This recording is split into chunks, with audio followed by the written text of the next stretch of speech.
In the realm of unsolved mysteries, few tales intrigue like that of Jerome, discovered on the desolate shores of Sandy Cove, Nova Scotia in 1863. Found with both legs severed and his identity obscured, Jerome's arrival heralded a mystery that continues to captivate those drawn to its cryptic depths. This is the Legless Man of Sandy Cove.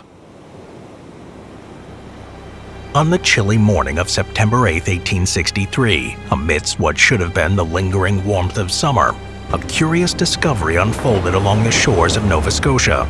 According to accounts, it was a pair of local fishermen who stumbled upon the scene, though other versions of the tale suggest differing origins, attributing the find to either a lone fisherman or an 8-year-old boy. At first glance, the man, believed to be in his 20s, seemed merely contemplative, gazing out towards the expanse of the sea. Yet a closer inspection revealed a stark reality. He was missing a significant portion of both legs, the wounds still fresh. Clad in the cold morning air, he sat beside what appeared to be basic provisions. Whether a loaf of bread and water or a tin of biscuits, the details vary. Efforts to communicate with the mysterious figure were met with frustration as he remained silent, offering no insight into his identity or how he came to be there. Despite the community's persistent inquiries, this mystery, known only as Jerome, would remain in Nova Scotia for the next 4 decades, his secrets forever locked away.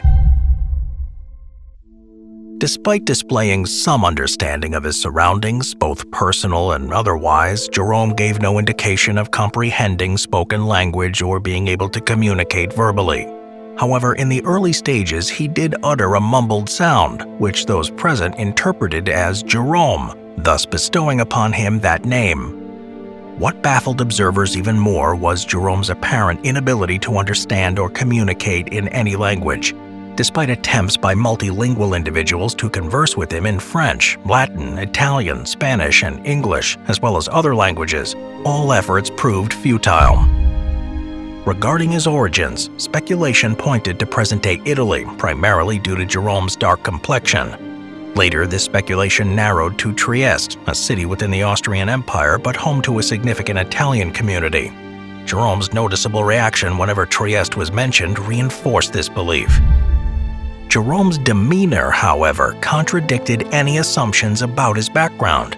Despite his refined appearance, characterized by hands untouched by manual labor and attire crafted from luxurious fabrics, he often displayed a rough manner. He would growl at unwanted visitors and grumble at annoyance when questioned, yet paradoxically found solace in the company of children.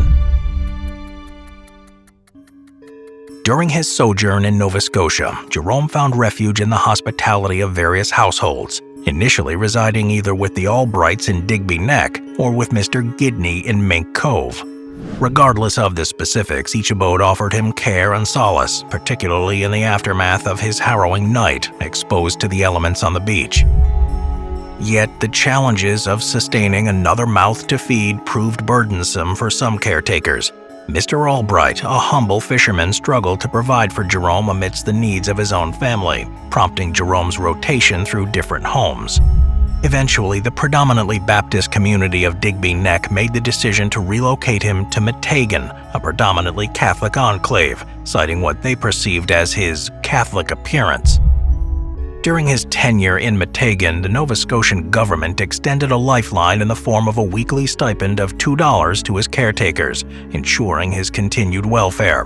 Despite the efforts of Jean Nicolas, fluent in several languages, communication with Jerome remained elusive. However, it was in Saint-Alphonse-du-Clair where Jerome found his longest tenure, spending 42 years under the care of Didier and Zabeth Comeau, until his passing on April 15, 1912, likely in his 70s. The tale of Jerome, the mysterious castaway of Nova Scotia, continues to pique curiosity, especially regarding the events leading up to his fateful encounter on the sandy shores. During his sojourn in Nova Scotia, Jerome received a steady stream of visitors, prompting the Comeaus to capitalize on his fame by charging admission, an endeavor Jerome seemed unperturbed by. Yet the question of his origins remained shrouded in mystery, with no definitive answers forthcoming. Various conjectures emerged to explain his puzzling circumstances. One theory posited him as a mutineer, punished with amputation, though his lack of seafaring experience cast doubt on this notion. Another speculation floated the idea of him being a disinherited European royal or a disgraced noble, a narrative that captured popular imagination. Others entertained the notion of him being a war-wounded officer, yet the logistics of such a journey seemed improbable, given his European appearance and the absence of an American likeness. A compelling possibility emerged from New Brunswick, just across the Bay of Fundy, where a man named Gamby faced similar amputations in a chilling incident on icy terrain. However, discrepancies in timelines cast doubt on the alignment of these events with Jerome's arrival in Nova Scotia. Nevertheless, traces of his journey hinted at a voyage aboard the Colombo from Europe to Canada, adding another layer of intrigue to the enigma of Jerome's origins. Many medical experts posit that Jerome's condition may have stemmed from an injury to the Broca's area, a critical region at the forefront of the brain responsible for language processing. Individuals with impairments in this area, particularly if acquired suddenly, often struggle to comprehend or communicate effectively. A stroke is one potential cause of such an injury. Curiously, the discovery of the Broca's area by French surgeon Paul Broca occurred merely 2 years before Jerome's bizarre appearance on the shores of Nova Scotia. However, any connection between Jerome's condition and Broca's area was not speculated upon until after his passing. Furthermore, irrespective of the events preceding his arrival on the Nova Scotia beach, Jerome may have developed post-traumatic stress disorder, or PTSD. The traumatic experience leading to his leg amputations likely left a profound impact, potentially influencing his subsequent interactions with others. Following his demise, the tale of this elusive figure swiftly merged with local legend, passed down through generations in Sandy Cove.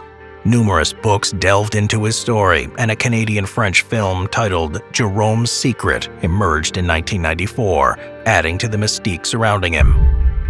One prevailing theory suggests that Jerome, an Italian laborer, met a tragic fate in the Chipman district of New Brunswick, across the Bay of Fundy.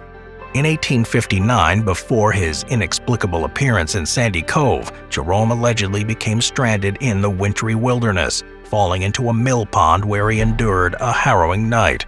Subsequently, his frostbitten legs necessitated immediate amputation by a local surgeon, earning him the moniker Gamby as he cried out for his lost limbs. Struggling to integrate into Chipman's community, Gamby's presence became burdensome, prompting rumors that a passing schooner captain was bribed to transport him elsewhere. It's speculated that the captain may have deposited him on the shores of Sandy Cove, Nova Scotia, where he would later be discovered. While this narrative, presented in Fraser Mooney Jr.'s 2008 book, Jerome, Solving the Mystery of Nova Scotia's Silent Castaway, has garnered attention, critics have questioned its factual basis.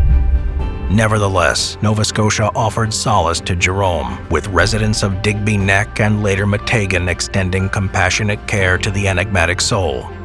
Despite living comfortably, Jerome's demeanor remained somber, perhaps indicative of post-traumatic stress disorder stemming from his past ordeal. In 2000, the village of Meteghan honored Jerome's memory with a memorial plaque, symbolizing the community's enduring fascination with his curious story.